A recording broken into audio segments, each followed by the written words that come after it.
Well, hello, my name is Savannah Haverson, and I'm the Community Relations Representative here at University House Issaquah.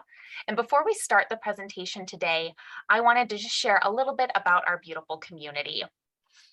So University House Issaquah is a premier retirement community located near the foothills of the Cascade Mountains, where our residents enjoy access to nearby Issaquah shopping centers, as well as beautiful views of the Issaquah Alps and the year-round natural beauty of our two courtyard gardens.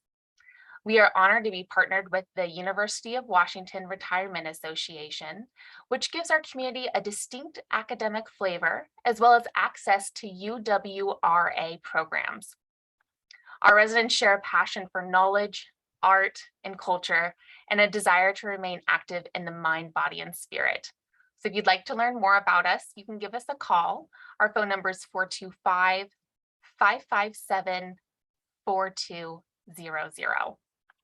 And now on to our main event.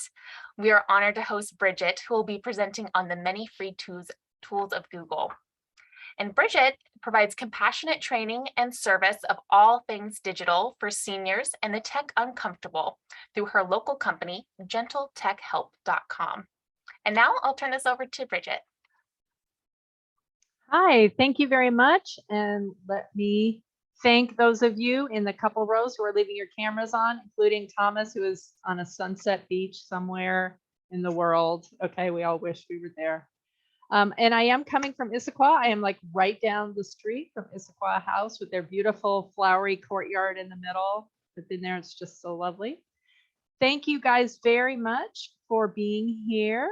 I'd like to make sure that I see that I'm going to pin myself. So I'd like everybody to be able to see my screen kind of big.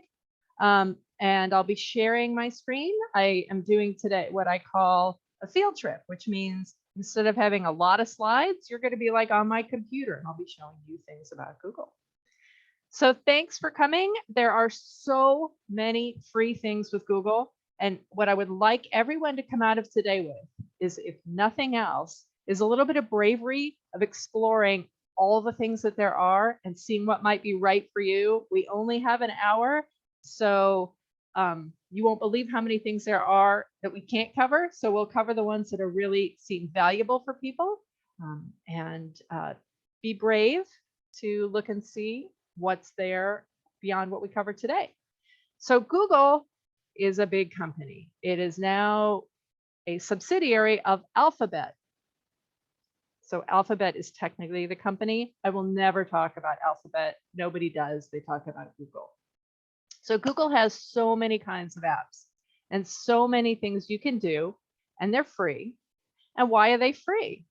They pay their expensive programmers, I mean, so much money. We know that how much tech people get paid.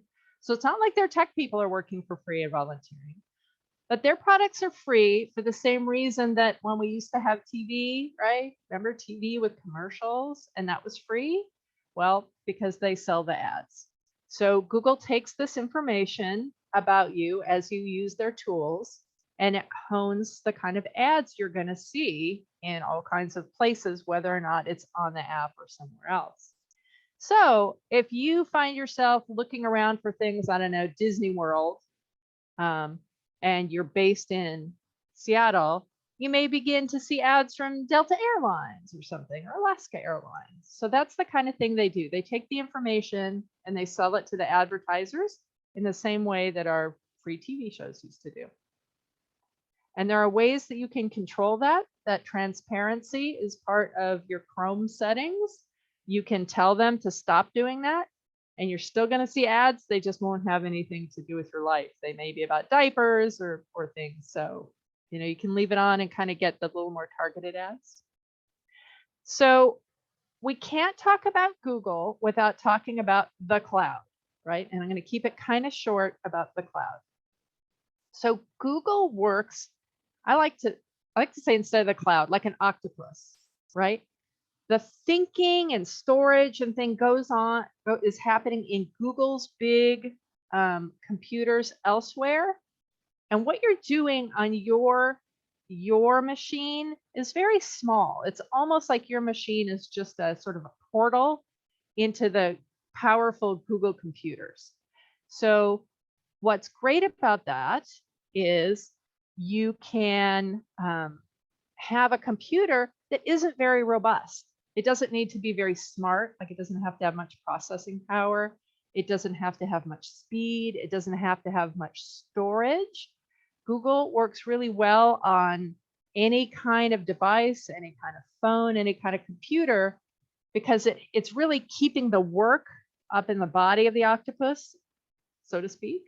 And what you're doing is kind of right down here at the end. Right?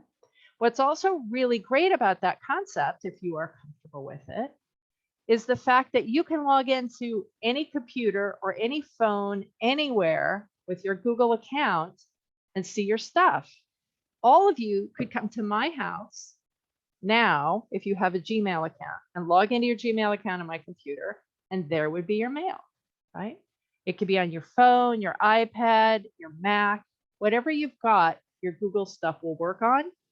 And if you have it set up under the same identification, the same account, you'll see your stuff everywhere, right? Your bookmarks that you've bookmarked. So when you travel somewhere, you don't even necessarily need to bring a laptop with you. As long as there's a computer at the other end, you can get to all your Google stuff. So let's talk about what kinds of things there are. Everybody knows about Gmail, but there are a lot of other things. There's things to use for work tools, there's practical day-to-day things, and there's things for curious minds. This is kind of half of theirs. This is from their website. There are a whole lot of things. We are not going to go into all of these, but we're going to look at some on the desktop of my Windows computer and some on my phone. Okay. So the first question is, where do we get this stuff? Where do I go to get this stuff? Because Microsoft would like you to stay in the Microsoft world, and Apple would like you to stay in the Apple world.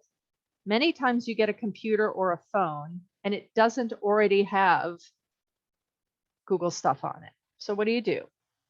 So if you want to get something on your phone, you would go to the Play Store, the Google Play Store, if you're on an Android phone.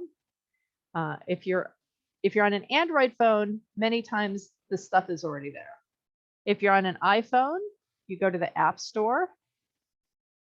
And if you're on a desktop computer, you go to the Google website, and you're just going to be downloading Chrome.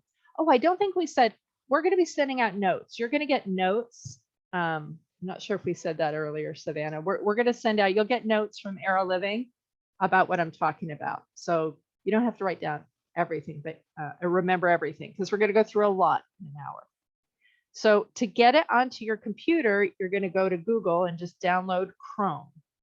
And Chrome is the browser. Chrome is the window through which we can get to anything. If you're on a computer, a home computer. If you're on a phone, each of the things we're going to look at is its own separate little app. So you'll see the difference between when I'm going to use Google Docs on my computer, or Google Drive, or Google Maps. It's all in one place on a desktop computer. But on a phone, each of them is its own tiny little island. So wanted you to see if you're using these things on your phone, and they could be connected the same way to your computer. Like if I open Maps on my phone, it knows where I was looking on my computer. So on your phone, it's going to look a little different than on a desktop. All right.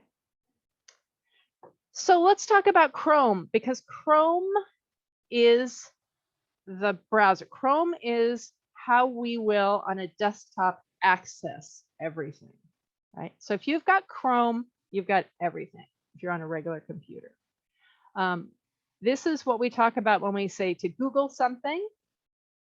We are searching here. Chrome can store passwords for you if you like. It's important that you know your settings, and I'll show you how we get around to the other things. So let me share my desktop with you. Let me share my brand new empty, sort of aqua colored Chrome. This is a brand new Google account. So can everybody see that reasonably large? Is a nod, Dewey? You gonna nod for me? Reasonably large. Okay. I think Jenny and who else am I seeing? All right. So if you guys could see this, we're gonna get going. So this is what Chrome looks like on a desktop. This is a Windows machine. It would look slightly different on a Mac. There'd be a couple other things.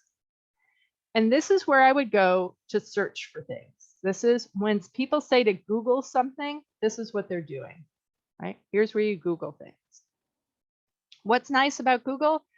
There's really nothing. This is pretty blank.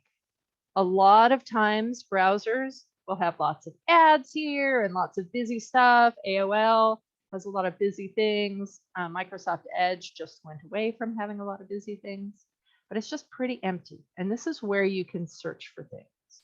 Right? So I'm going to go into each of these just a little bit, and we only have an hour, so just want to show you a few things if you're not familiar with these. Right? If you click on these three dots up here in the upper right hand, you're going to be able to get to a lot of things. Settings, which we'll talk about. But one thing that I want people to know about is incognito mode. Well, incognito mode looks like a spy. It looks like a Groucho Marx spy, and it's dark because it wants you to think it's really kind of private. Well, the only people you're keeping private from really in incognito mode is somebody else who shares your computer. So they're really direct about that. So wherever you go, if you're in incognito mode, it's not going to show up in your browser history. It's not going to be saved in a way that somebody else could see that you went to a particular website. But the websites know you went there. Your internet service provider knows you went there. So this isn't a place if you are doing things that the FBI might be interested in. And I really hope that nobody here is doing anything like that. But incognito mode does not protect you against anybody knowing anything about what you're doing. So just so you know that, because people sometimes they think incognito mode is completely private, and it's really not. Just private from other people in your home. So if you're looking for Christmas gifts or holiday gifts, incognito mode is the one to use. So there aren't constantly ads. My son lived with me while he was looking for engagement rings for his girlfriend, which I knew about before he talked to me about it, because I got nothing but ads for diamond rings. And I sure wasn't looking for them. All right. So in this settings area, you'll find, I want you to be able to explore here. If you have a Chrome account, if you have a Gmail account, there's an area called autofill.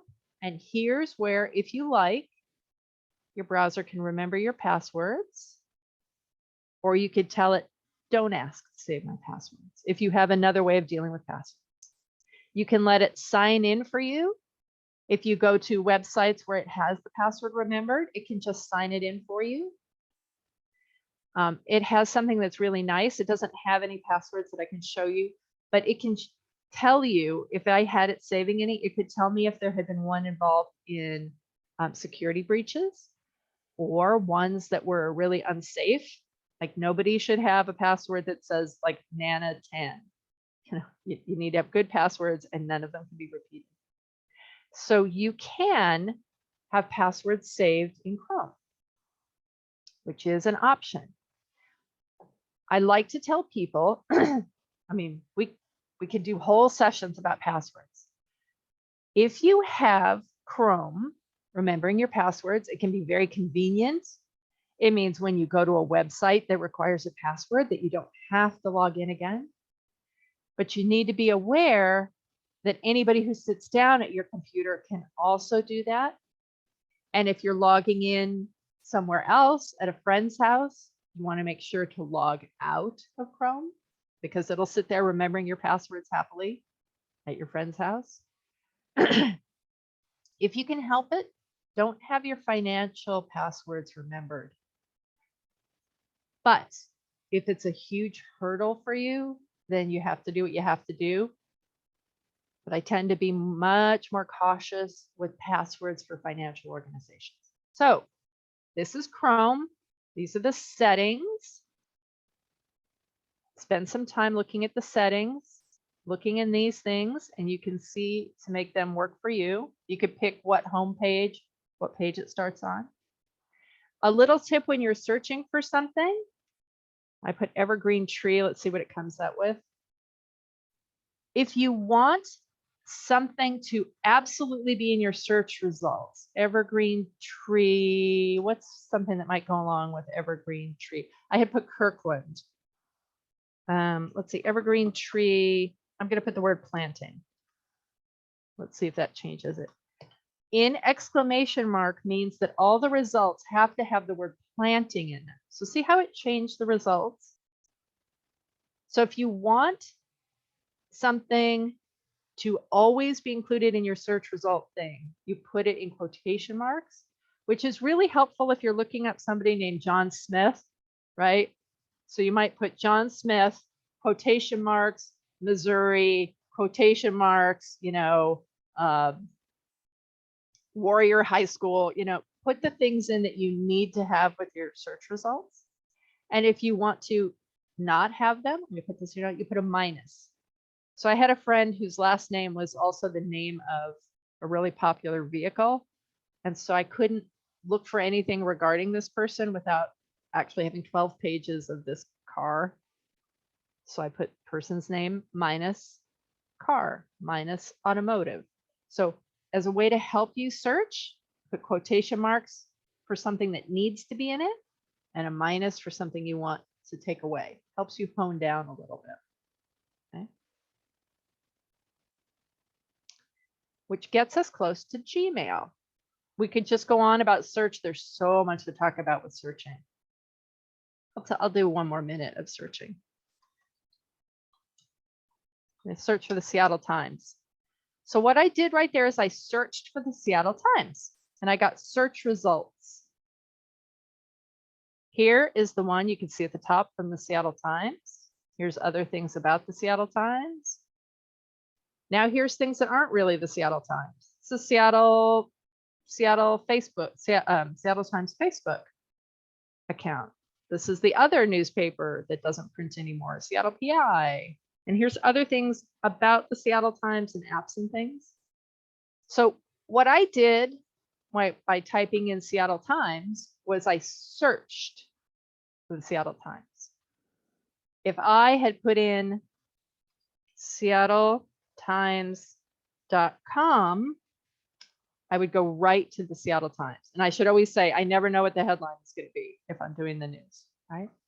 So the difference is if you know a website where you're going, let's say you were going to Bank of America every 3 days, right? You don't have to search for Bank of America and then click on it to go there. You could put, I think it's bofa.com. I think that's their website. Yes, this is Bank of America. I could see it's got a little lock. And I'm going to click the little star. And now I've got a bookmark. Bookmarks. And it's always there.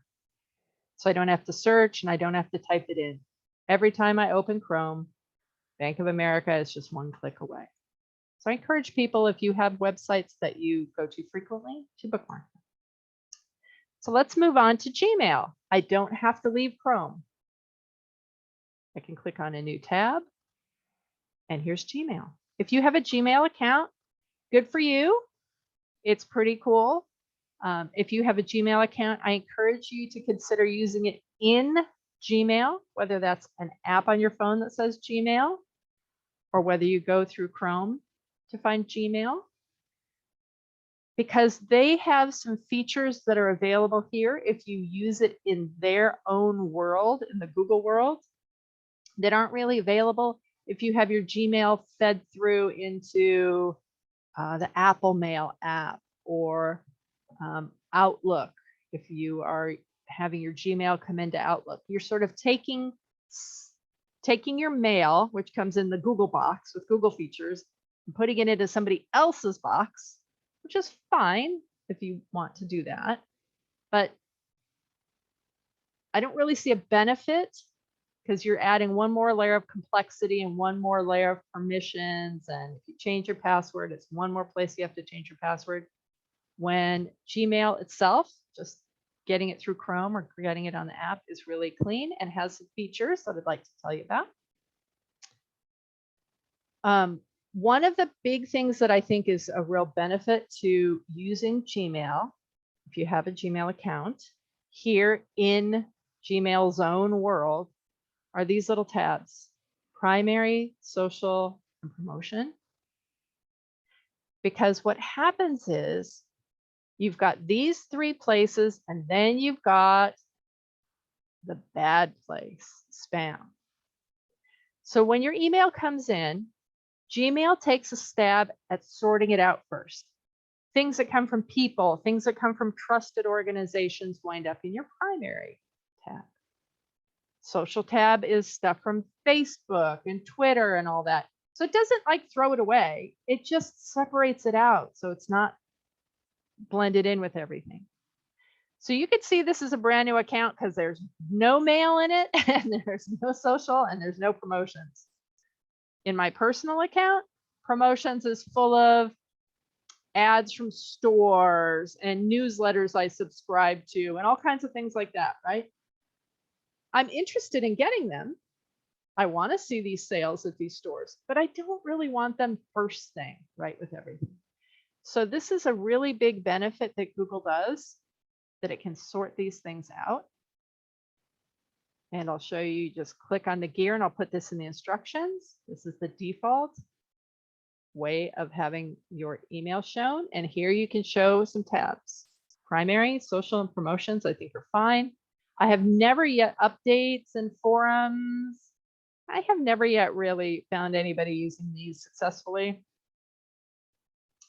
But this is kind of nice.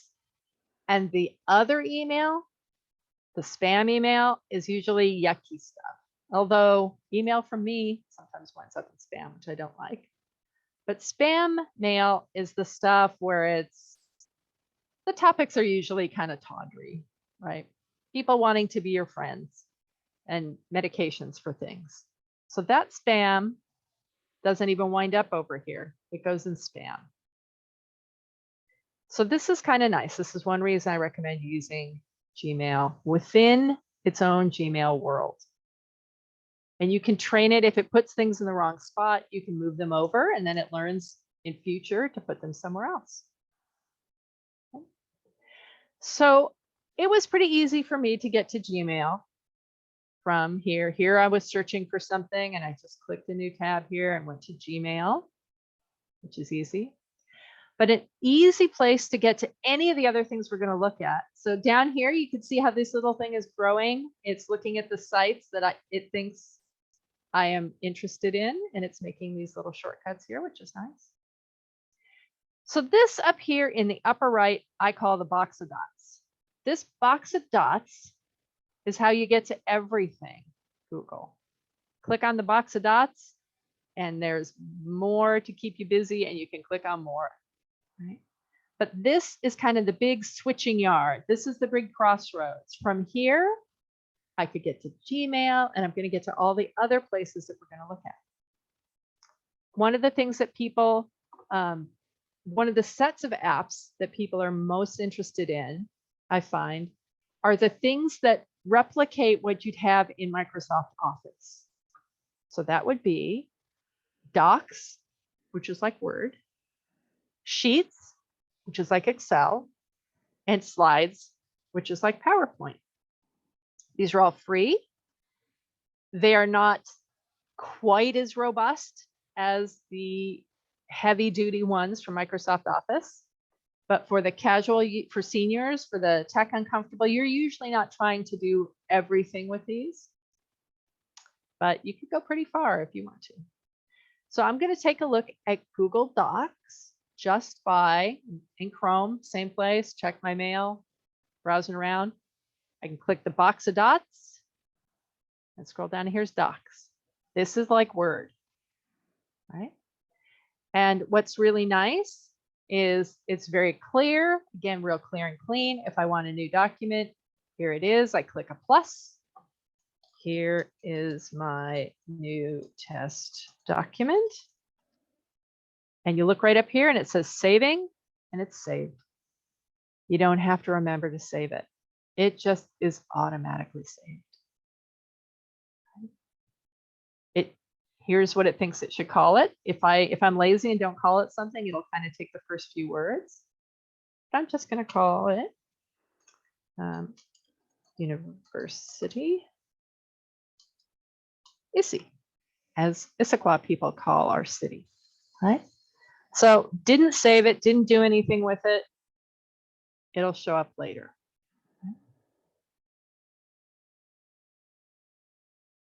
I'm going back to the page where I got the blank, and I'd like to show you these cool templates. So one thing that's really neat about all three of these tools, all three of these pieces of software, is they have really good designers set up these templates, and then you can just change the text and the pictures, and they're great. So you could see, hopefully this font is very small, but these are resumes. Not sure people need a whole lot of resumes right now. This one is really exciting. It's a pet resume. For what purpose? We don't know what a pet, none of my pets has ever needed a resume, but maybe in San Francisco, your pet needs a resume or something. So here is their beautiful layout. I can change the name of the pet. I can change anything about it. It's got placeholder font here. Vicious, and bitey, right? So this, again, not saving it, not doing anything with it. I get up and walk away. This one I'm not gonna name. Just gonna get up and do something else. Okay. Here are lots and lots and lots. There's newsletters, these templates, really fun. They look nice. You can see these ones with the word add-on. Those are, not surprisingly, ones you have to pay a little bit for this other company, PandaDoc, right? This is a little bit of an advertisement, but there's plenty of things that are free. Reports, kids. Can you imagine kids being able to like do a class report and it starts out looking like this? They don't even have to learn to do this. Okay. So lots of templates here, and I will come back and show you. I want to make sure we have time to go through everything. So let's step away right now from the documents and let's look at the spreadsheets. What Microsoft calls Excel, they call Sheets. All right. Same old plus. This plus is the plus whether you're starting a new letter in Gmail or anything else. Plus, here's a new spreadsheet. I have literally nothing that I can add here to do anything interesting about a spreadsheet.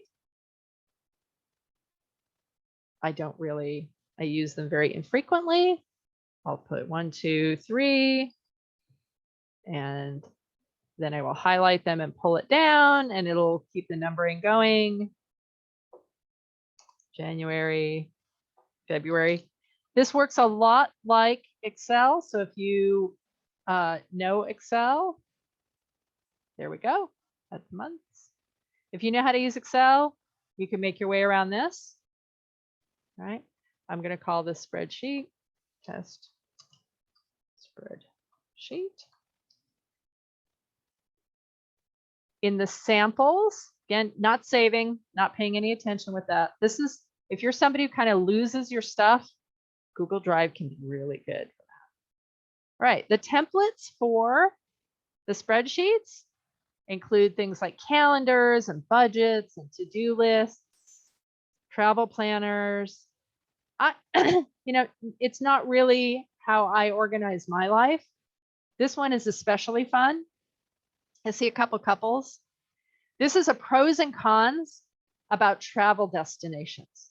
So if you need to like have a spreadsheet, literally somebody's laughing, like maybe they've been through this.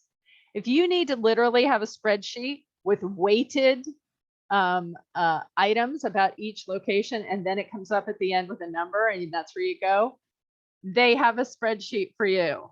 I guess everybody gets to pick, well, I think the food quality should be a weight of 3. And he thinks the beaches should be a weight of 5. I sort of can't imagine doing this, but I guess the folks who work at Google, the programmer kind of people, probably do this.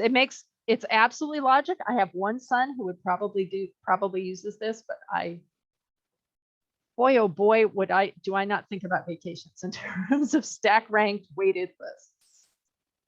But anyway, that's if you need one, here it is.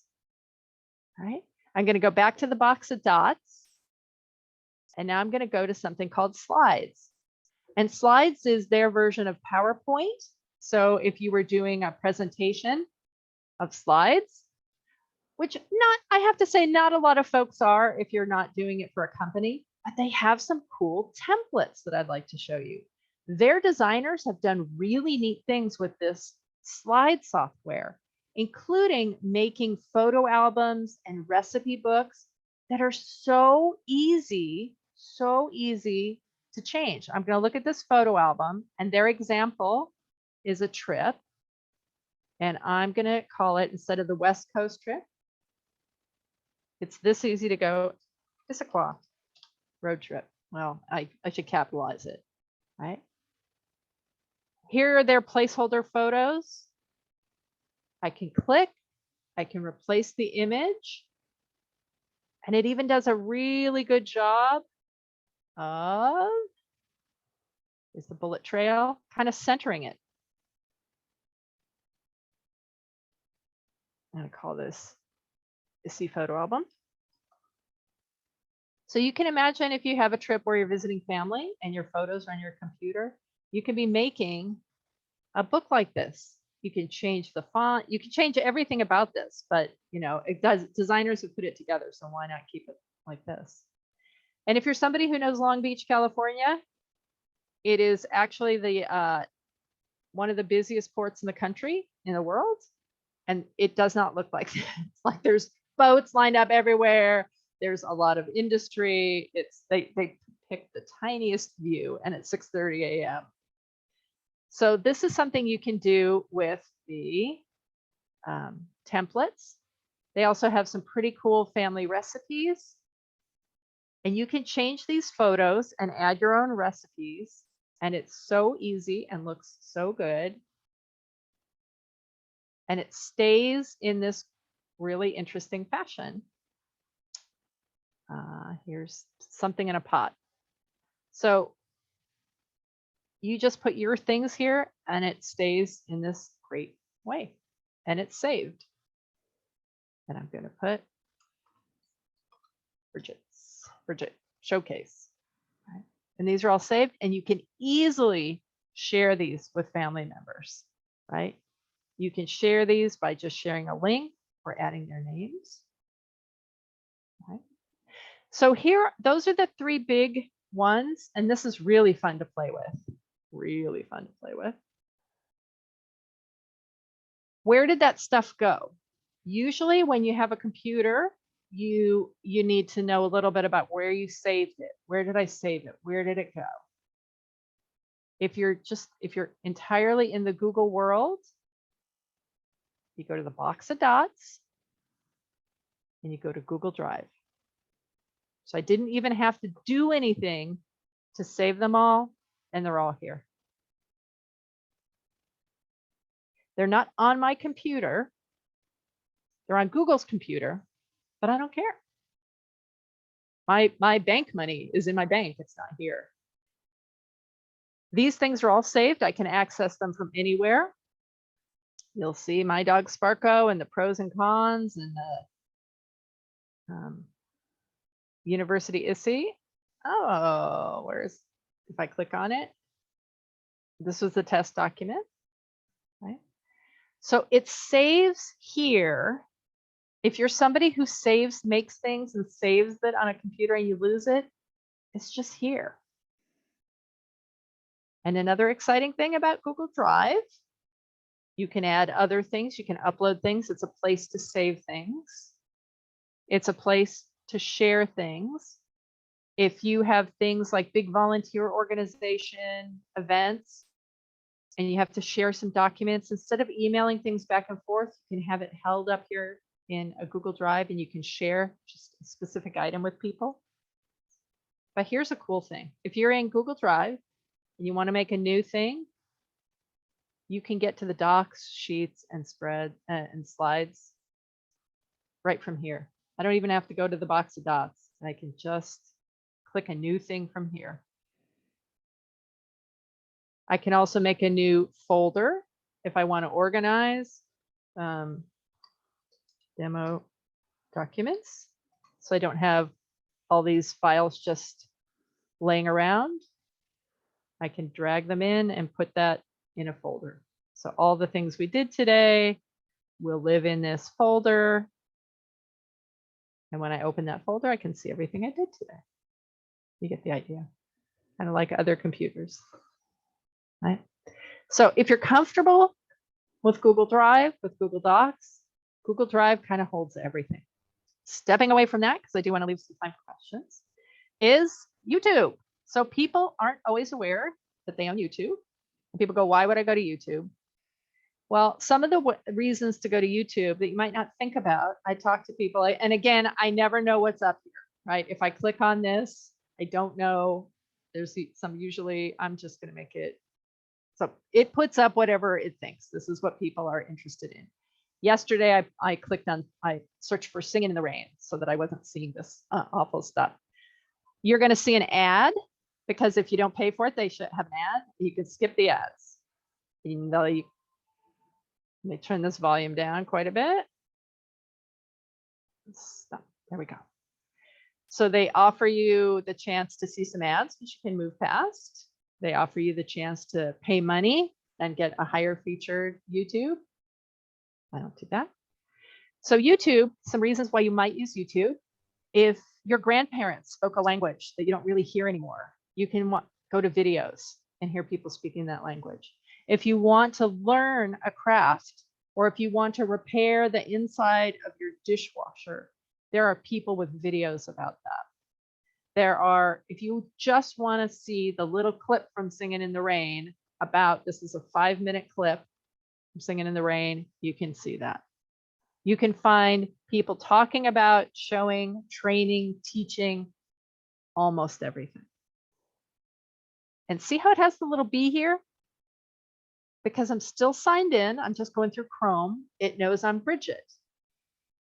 So it makes it very easy for me to save. This one's already saved, but I can save this clip into a watch later playlist. Right? And when I come back, I can find it. If you use YouTube to get information about making crafts or fixing things, stay logged in and save your video, because it can be so hard to ever find it again. You're like, where's that one woman in the yellow room who was teaching crochet so perfectly? Right? So if you're logged in, it's very easy for you to save. Talk about something else that doesn't show quite so much. There's something called Google Voice. Where's my box of dots? Google Voice is a free phone number that you can use. You can download it to your phone. It's a little app on your phone. You pick out a phone number. You don't always get your choice of area codes. I understand the Seattle area codes are kind of full, but you can set it up so that you can have this free other phone number that's separate from your regular cell phone number. It's free. I'll say it again, it's free. You don't want it to be your main number, because it's not usable for 100% of the same things that a regular cell phone is. For instance, if you do payments via Zelle, sometimes payments over phone, they won't work on that. But you can have a free phone number if you actually need another phone number. I will go through a couple of other fun things and we will have some time to look at other things. So one of the things that I use Google most for is Maps. Google Maps. And for the heck of it on this new account, I put down that I live at the salmon hatchery. I don't live at the salmon hatchery, but close enough, right? So this is Issaquah Salmon Hatchery. So because I told it where my home was in my places, I told it that my home was at the salmon hatchery. Whenever I look for other locations, it's going to go, oh, you want to get to it from the salmon hatchery. So one of the things that people don't often know, I'm going to put down, what is that? Coho Cafe. Coho Cafe is just kind of a restaurant locally that I use here as an example. Okay, here's Coho Cafe. If I want directions, I can click on directions from my home at the fish hatchery. All right. I can send those directions to my phone, and now I've got it on the phone in my car. So text message. Okay. Can also, people don't know about this, if you're going somewhere and you're like, I know how the traffic is in Issaquah, and how far away, here we go, there's Sunrise, where's University is right here, right? Is that Savannah? We're right, here we go, yay, there's University. There's the gorgeous friends. You can, if let's say you want to go to somewhere in Seattle,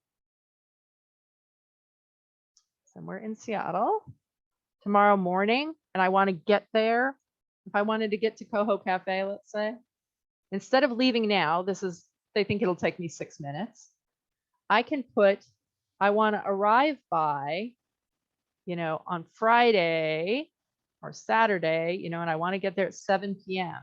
And it'll take into account the average traffic, which is pretty nice, right? It's pretty nice not going up and down Front Street in Issaquah.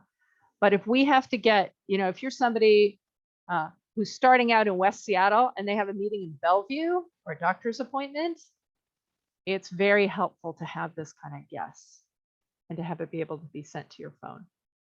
So Google Maps, so much that can be done here. But we're going to go on to something called Google Earth. And Google Earth is what I call a curious mind app.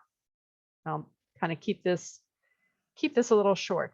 This is like a play space if you like National Geographic and you like documentaries and you are interested in things like that.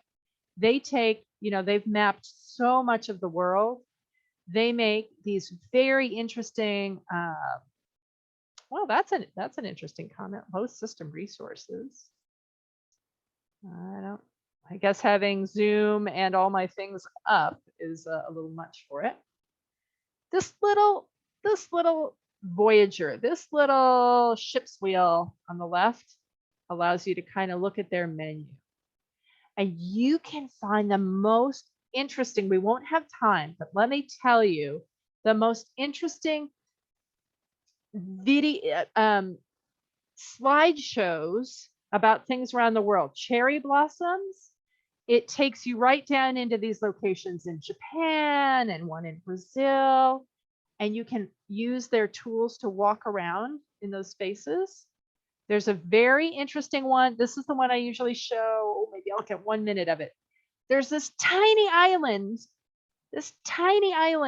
Look how, here we go across the world. Look how tiny this island is off in the middle of nowhere.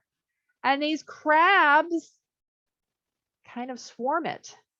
And this is an essay about these crabs on Christmas Island. And you go up. This is a little nauseating for me. Page 2, it tells you about what they're doing here and there. And I can use these little arrows to walk around this beach full of crabs. Right? And learn all about them. So think of a topic And they probably have something about it where they've taken this visual information and made reports about it. I love this picture especially because I'm spinning around and looking at this woman kneeling underneath this wall full of big crabs. So that's pretty exciting. She's braver than me. But you can get the app. You can go through it through Chrome. You can go to earth.google.com. You can get to it through a million ways and explore all kinds of very cool Earth-based. This is a little bit more Earth-based. They also have games. You can see maps of different places, street views, cultural things. There's lots of travel guides if you're interested in going somewhere, because we're getting close to being able to go places again. So Earth is a really fun, curious mind space. And my favorite curious mind space, the last one we'll be doing, and hopefully we'll have a few minutes for questions. Actually, I'm going to close some of these so that might take a little pressure off. Okay. Going to go to the box of dots. I'm going to go the thing that looks like a Greco-Roman. Oh yeah, I want to show you one other thing too. So Google Arts and Culture is their experimental place. So it is just what it says. It's arts and culture. You can go to museums. You can take these little games. There's a little game where they were showing textiles from different museums, and you had to guess where in the world it came from. This is using a lot of cultural information. And just like in that other Earth app, it was a lot of things about places and animals and things. This is about art and folk art. And here's this face was erased. This Egyptian pharaoh was somebody that eventually didn't have a great reputation. So his face got erased. But you're going to be seeing these big, interesting reports. And one of the two interesting things, one that I can't show you on the desktop. One thing that's very interesting is going to see museums. So you click on here and you can go to museums and places around the world and move through them. You can see what's on exhibit there. You can, this arts and culture, you can just spend so much time playing with if you've got that curiosity. And I'm going to show you real quick on, there's too much here to talk about. It is a gorgeous place. I'm going to share something on my phone with you, and then I will be up for taking some questions. Okay. There's something else that Google has that's really nice. It's called Google Keep. It's their to-do list. Really simple, but I like it better than my Apple stuff, which is not something you'll hear me say always. Okay. You can see my phone, right? With 10 million things on it. So Google Arts and Culture on a phone, that was a hat, believe it or not, allows you to have a whole bunch of augmented reality experiences. Not going to show you today, but if you look for augmented reality, I'll show it in your notes. You're going to see some amazing things. You can get inside the caves of Lascaux, you know, where the prehistoric paintings are. You'll see it in your living room and can walk all the way around it. But what I'd like to show you here is the museums, not in augmented reality, but when you go to the museums on your phone, you can walk through them. Let's get in here.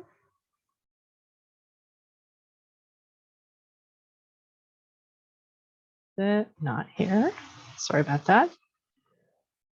You can go through and use the little pointers to walk through the museums. And I don't know why my phone is having a little bit of a problem.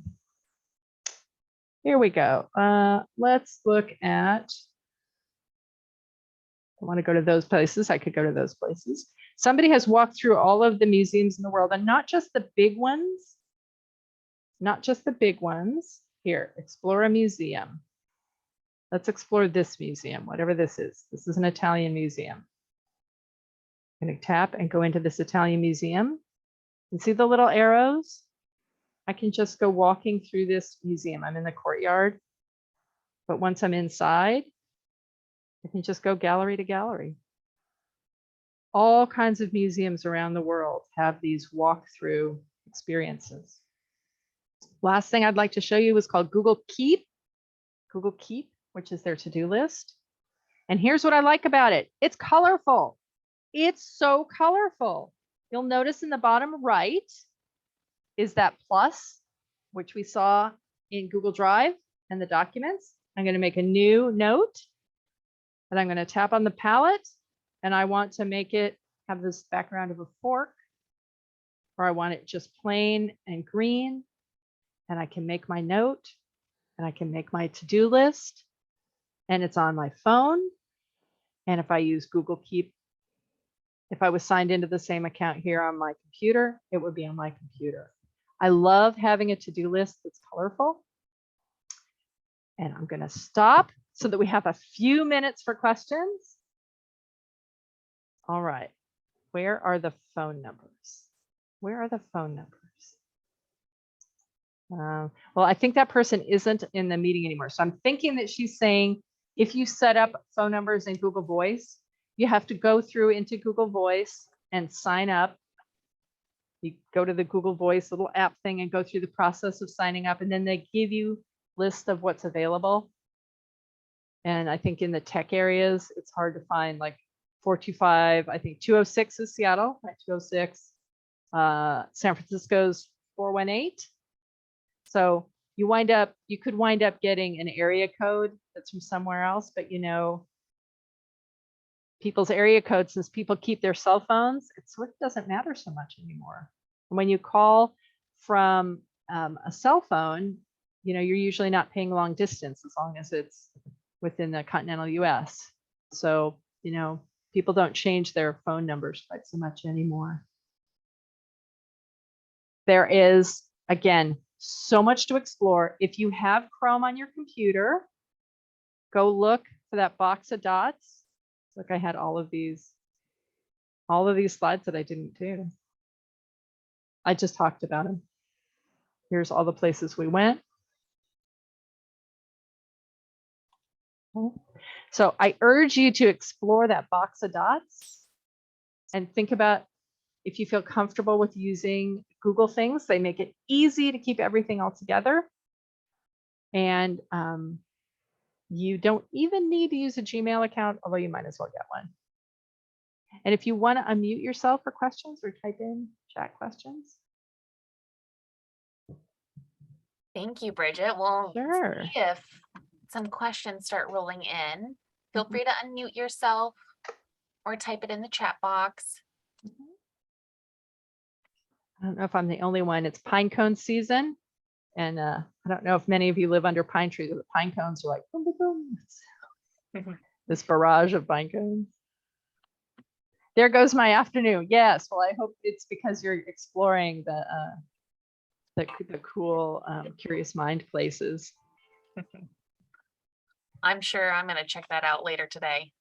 So fun. The textile. I'd never seen that textile thing, and you just think, wow. When you see a textile out of context, you know, is that Asian? Is that South American? It's very interesting. Mm-hmm. Yeah. Hi, Bridget. Can you hear me? I can hear you. This is Dewey. Hi. Hi. I was interested in your demonstration of how to find on your computer, map out a route from someplace and be able to send it to your phone. Yeah. When I'm going to go somewhere, that's what I always do, is look it up on the computer first, because it's much easier to do, I find. Exactly. It on the phone, but it's nice to have the phone with me. I didn't quite catch how to do that. Sure. Let me get the screen shared again. And also try it first. It usually will be able to pop up Google Maps. Do it first when you have 5 minutes time so you can test that it works on your phone. Okay, so Coho Cafe. I'm going to drive to Coho Cafe from my home at the Salmon Hatchery, my wet and splashy home. Send directions to your phone. This account Okay. Oh. doesn't know my phone. Well, I guess it does. Okay, so the send directions to your phone is on the menu on the left there then. Yeah. Okay, And now I don't really want to share my text messages with you, but I have a text messages that says see directions from the Salmon Hatchery to Coho Cafe. And I tap on it and it opens Google Maps and there it is. I'm sorry, say again, when I go to my phone looking for It'll be a that, text message. It'll text it's a it to you. text message with a link to the To the map. uh-huh. Okay, all right, I can do Yeah. that. Yeah, isn't that great? And I'm with you. I would much rather see it. And I also like seeing the route and the roads. And you can pick, it gives you an alternate route. If you want to click these little gray routes are the ones that it's suggesting. And you can, any of these apps, we could do an entire hour on almost any of these ways, but you can also see it. This is so fun to see terrain. I don't know, is there's Coho. And let's find it here. University House is snugged up against some hills here. This is a terrain map, the topographical map. So you can explore. There's so much to explore. Do I have other questions? Like any question is fine. Any question is fine. Well, thanks, Thomas. Thomas liked the Google Maps on the phone. Yeah, I like it a lot. I like Google Maps and explore it. Like we can't go into everything, but explore it. It also up here, you know, it's assuming that I want to drive a car because that's usually how I want to go places. If I put walking, if I click the little walking guy, it thinks I could walk that in 32 minutes. Ha! Ha! It doesn't know me. With a gun to my head, maybe. Bridget, this is Jean, and I was wondering if you looked up directions, can you save them? Can you save those You directions? bet. Yes, and that's another, yes, and that's a good reason to stay logged in. Let me use this terrain. So you can save like your places is like, do you mean like if it's a place you want to go to more often? Yeah, but you're not necessarily, you don't know when you're going to go or the time you're going to go. Right. You can have a list and you could, they have ones, these ones are the ones that they kind of default put up here. Favorites, travel plans, want to go, and starred places. But let's say a starred place. Let's say I am not going to Coho Cafe today, but let's go University House. University House, Issaquah, not Wallingford. And now it's in my starred places. So if I ever want to go back to it, yeah, I don't have to look it up again. Okay, great. Okay. Yeah, so that's really nice too. That's really nice too. Oops, I'm on the wrong side of town. Okay, So and when you, well, you see how it starred. So if this was my friend's, if on my personal account, you'd see I have friends here and you know things, but it's a star, so there, right there it is. I could just click right on it. It's going to pop up, and I can get the directions. I had another question about saving. If you made a document, like you wrote something, and you said it automatically saves, but I wasn't clear where you would find it again. Google Drive. Okay, Google Drive is kind of the body, the big body of the where the things that we created in the in those in the Word and the spreadsheet and the PowerPoint Okay. replicas. They're up here in Google Drive. And so that's how you would maybe make a folder. So if you wanted just all your, say you were writing poetry and you wanted Uh-huh. all your poetry in one place, then you would make a folder for that, right? Uh-huh. Okay. Poetry. And the folder is just so that, you know, it's not laying out here on the floor. I like to call it like, if you just have documents that are around, it's okay. But it's a little bit like having your socks on top of the dresser. You know, you might as well take your socks and put them in the sock drawer, even if you don't fold them up. But yeah, here would be, if I wrote poetry, then I would, let's say University Issy is a poem. I'd just drop it in there. But Okay. it's just really some things that I think are nice about Google Drive when people kind of get used to it is you can't forget to save something and you can't lose it. Well, that's the thing is it's so complicated to save things on other programs. It can be. It Yeah. can be. Yeah. And so this is kind of fail safe. It saved the things, you know, it'll save. If I just opened up one of those things, it would save it because it would say, oh, you know, you were the last thing the last thing you were working on was this little thing you had open. So if you decided you didn't want to save it any longer, I'm looking to see if there's something I that says- delete, yeah, you can delete it. Here, I'm going to delete this class notes. where are you clicking? Oh, All right, click, remove, and it's gone. what And did you do? Right click or something? Right click, and it keeps it in the trash for a while. For I think Okay. a month. So things that I did recently. So removing it is not automatically on that left-hand list. You have to right click to delete it, right? To remove. Okay. And then it's in the trash. Yeah, it's kind of fun to play, you know, play with it first. You get 15 gigs of free storage, which is plenty if you're not saving, you know, your lifetime of photographs. If you are saving your lifetime of photographs, they have Google Photos over here, which you can explore. And if you use up your 15 gigs because you've got a lot of poetry that needs to come out, and that would be a lot of poetry, you can spend $1 or $2 a month and yeah, $1.99 a month to get 100 gigs, which is a lot. But 15 gigs is plenty for if you're not storing all of your photos. And if you are storing all of your photos, which is a totally other app, it's one of the other zillion things.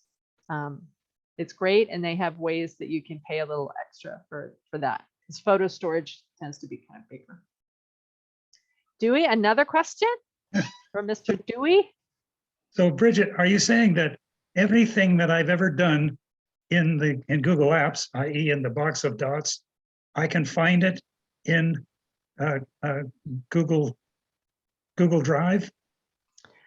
If you made it in Docs, Sheets, or Slides, and you didn't delete it, it's there. Okay, just those 3 apps then.